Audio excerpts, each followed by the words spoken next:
그렇게 되면은 이선에 아마드 디알로와 조금 유사한 역할을 맡아야 된다. 이런 걸로 예상이 되는데 오른쪽에서 중앙으로 좁혀 들어와서 중원 수적을 형성한 다음에 윙백이 벌려줘서 이제 수비 사이 공간을 벌리면 그 사이로 침투하는 역할을 맡아야 됩니다.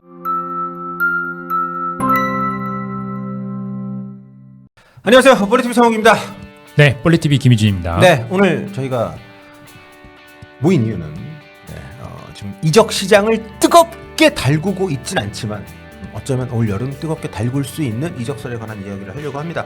뭐 사실 한국 선수들의 유럽 이적설이 나오는 게 이제 뭐 그렇게 낯선 일은 아니긴 합니다만 최근에 이 선수의 팀 내 입지 그리고 거론되는 이적 대상팀의 또 밸류가 높다 보니까 이건 좀 그래도 우리가 한번 논의를 해봐야 되지 않나 이런 생각이 돼서 자리를 한번 마련을 했습니다. 자, 이강인 선수 얘기고요. 이강인 선수의 소속팀 파리 생제르맹은 지금 뭐 잘 나갑니다. 예. 네, 챔피언스리그에서도 또 4강까지 올라갔죠. 그렇죠. 그래서 빌라를 꺾고 4강까지 올라갔는데 정말 올해 본 경기 중에 가장 재밌는 경기가 아니었나. 아, 그렇습니다. 네, 돈나룸만 아니었으면 아마 김민재 선수의 바이에른 뮌헨이 8강에 떨어졌듯이 아마도 에스턴 빌라의 어떤 그 돌풍에 좀 희생양이 될 수 있었던 파리 생제르맹인데 아무튼 뭐 지금 파리는 지금 챔피언스리그 4강에 올라온 팀들 가운데서도 가장 좀 주전 라인업이 좀 쫀쫀한 팀이 아닌가. 예, 완성도가 높은 팀이죠. 그렇죠. 아, 저의 쫀쫀하다는 좀 약간 좀 격떨어지는 표현을 아주 멋지게도. 예. 아무튼 그만큼 지금 그 잘 갖춰진 선발 라인업에 주전 라인업에 이강인 선수가 불운하게도 못 들어가 있는 상태다 보니까 팀 내 입지가 조금 좋지 않은 상황이고요. 그래서 팀이 치른 챔피언스리그 8강 1, 2차전에 모두 결정을 했습니다. 아예 결정을 한 것은 조금 의외이긴 하고 특히 올 시즌 초반에는 휴전 시간이 좀 많았잖아요. 그렇습니다. 네, 그렇기 때문에 좀 그 격차가 더 커서 선수 본인이 느끼는 좀 낙심도 크지 않을까 이런 우려가 되긴 하는데 이런 가운데 프랑스 매체인 푸트 01, 네, 전 모르는 매체입니다. 네, 알고 있었나요?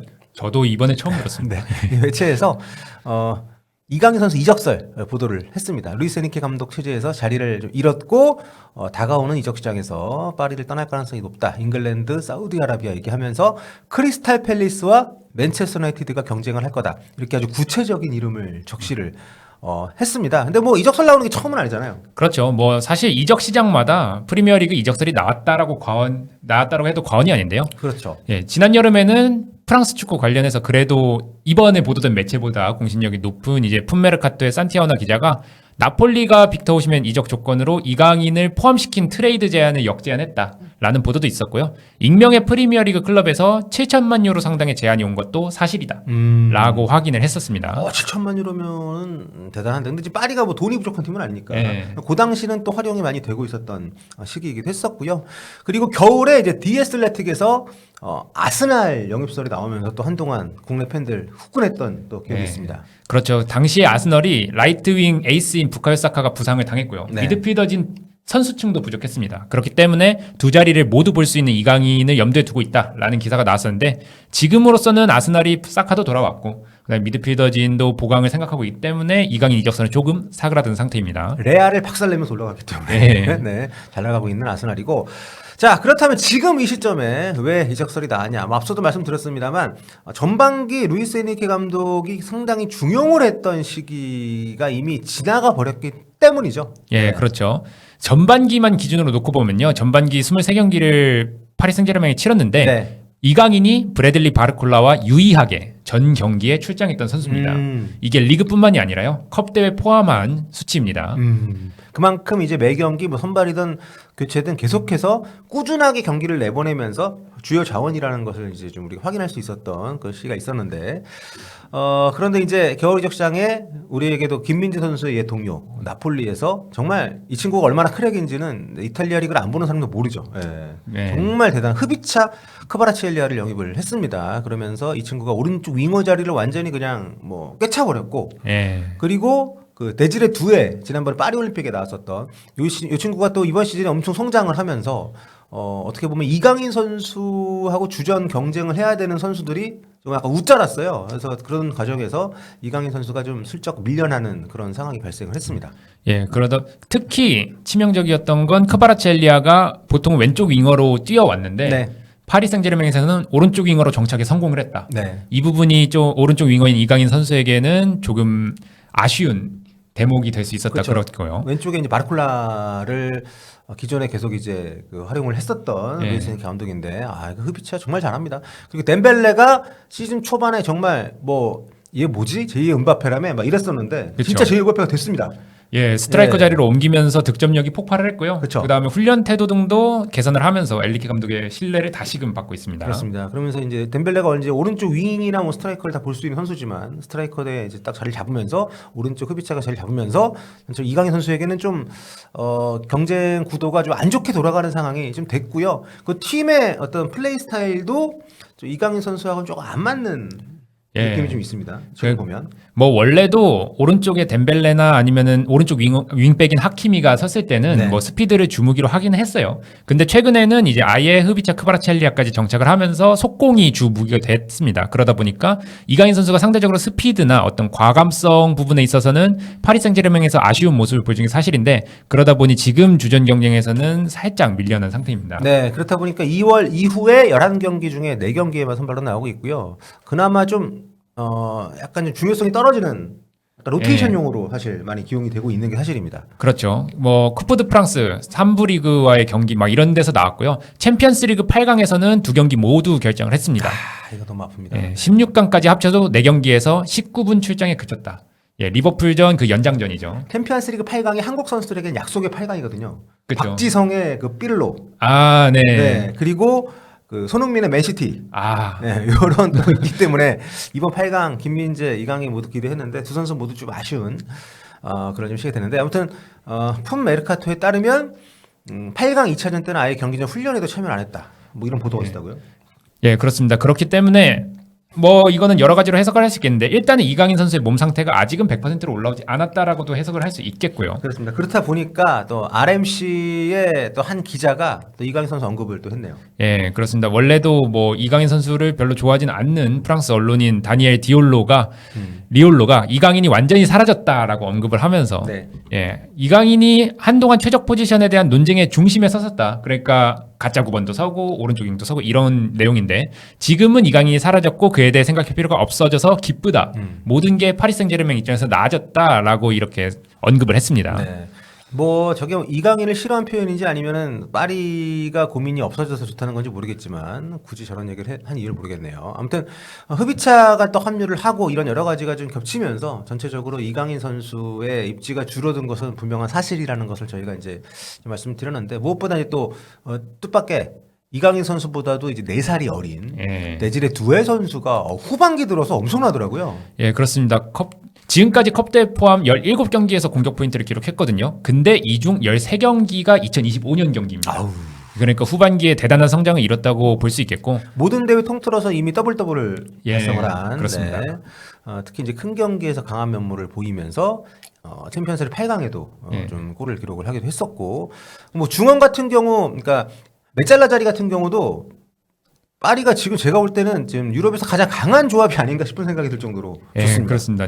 비티냐랑 주앙 네베스라는 공도 잘 다루고 활동량도 좋은 이런 미드필더 핵심들이 있고 그다음에 파비안 루이스가 그들의 아쉬운 피지컬을 메워주는 그런 형태로 있기 때문에 뭐 중원 조합을 건드릴 수가 없어요. 네. 그 성골류스인 워렌 자이르 에메리도 못 나오는 상황입니다. 네. 그만큼 지금 미드필더진이 단단하기 때문에 여기서도 이강인 선수가 이렇게 뚫고 들어가기가 어려운 상황입니다. 그렇습니다. 저희가 이적설 나른다고 하면서 너무 현재 입지만 길게 말씀을 드리긴 했습니다만 이걸 한 줄로 정리하면 예, 이강인은 공격진에서도 미드필더진에서도 사실상 5번째 옵션으로 밀려났다. 예. 이렇다 보니까 이강인 쪽에서도 이적을 생각하지 않을까라는 합리적인 의심 아니 합리적인 어떤 그 걱정이 나올 수밖에 없는 상황인데 자 그렇다면 이번에 거론이 된 맨유 팰리스 이거 여러분 이게 뭐 검증된 건 아닙니다. 이적설은 다 그렇듯이 예. 어쨌든 뭐 한 매체에서 이 두 팀의 이름을 언급을 했기 때문에 저희가 이제 그 관련해 가지고 그렇다면 과연 이 두 팀이 이강인을 정말 필요로 할 만한 팀들인지 가게 되면 또 정말 우리가 기대해도 좋을지 뭐 이런 얘기를 한번 해보려고 하는데요.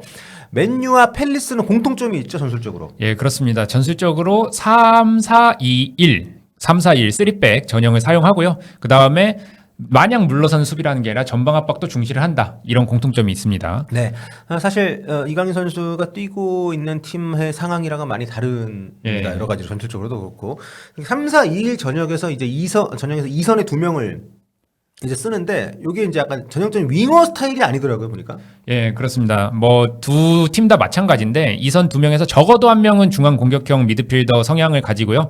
특히 글라스너 감독은 두 명의 10번, 그러니까 두 명의 중앙 공격형 미드필더를 사용하는 걸 선호하는 감독입니다. 가마다를 그 프랑크푸르트 시절에도 잘 썼지만 펠리스도 그래서 영입을 예. 했죠. 뭐 그렇게 올 시즌 잘하고 있지는 않지만. 그렇죠.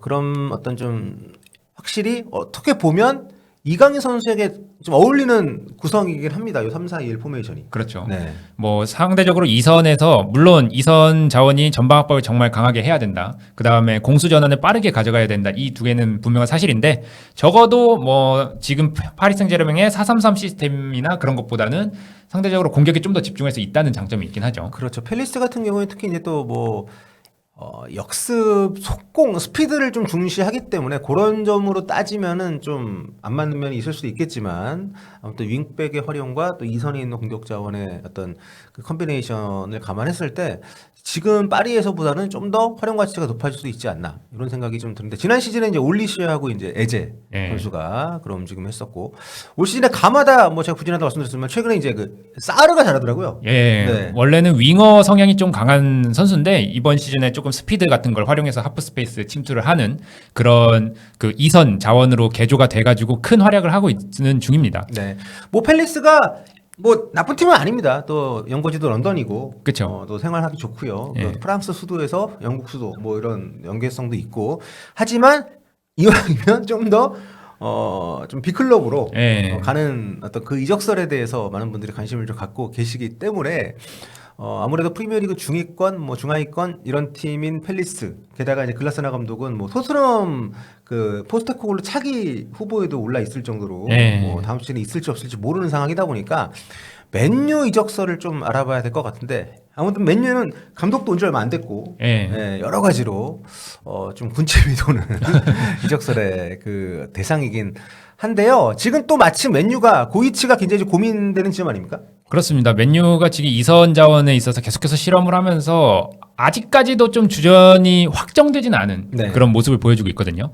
한동안 훌륭한 경기력을 보여줬던 아마드 디알로는 지금 현재 시즌 아웃이고요. 부상. 예. 네. 그 다음에 맨유의 유스 출신 잔혹사도 있고, 그 다음에 아마드 디알로 같은 경우에는 윙백 활용 가능성도 충분히 있습니다. 그걸 고려하면은 다음 시즌에도 이선으로 활용되느냐, 그거는 지켜봐야 되는 상황이고요.